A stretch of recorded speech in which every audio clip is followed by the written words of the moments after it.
जी, तो आज के इस ट्यूटोरियल में हम नोटिफिकेशंस की सेटिंग को डिस्कस करेंगे। नोटिफिकेशन में सबसे पहले on Facebook get notification each time there is activity on the page, के जैसे ही कोई एक्टिविटी पेज के ऊपर हो वो उसका नोटिफिकेशन दिखाए, इसको मैंने इनेबल किया हुआ है। आप 12 से 24 घंटे के दरमियान भी नोटिफिकेशन लगा सकते हैं, नोटिफिकेशन को ऑफ भी कर सकते हैं। ये डिपेंड करता है आपकी नीड्स पर कि कैसे आप नोटिफिकेशन चाह रहे हैं।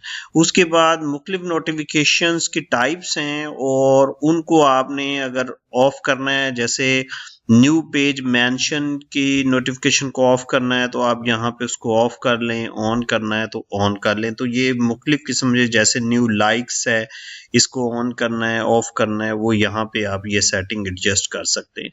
अब यहाँ पे मैसेजेस की बारी आती है।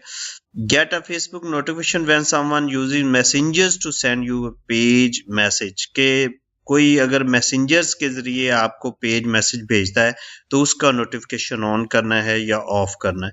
फिर उसके बाद अगर कोई नोटिफिकेशन आए तो आपको ऑटोमेटिकली ईमेल आ जाए, तो मैंने उसको ऑफ किया हुआ है, आप ऑन कर सकते हैं, अपनी ज़रूरत के मुताबिक आप इसको एडजस्ट कर सकते हैं। फिर फेसबुक की तरफ से जो टेक्स्ट मैसेजेस हैं वो ऑन करने हैं या ऑफ करने हैं, उसकी भी सेटिंग यहाँ पे अवेलेबल है, वो आप कर सकते हैं।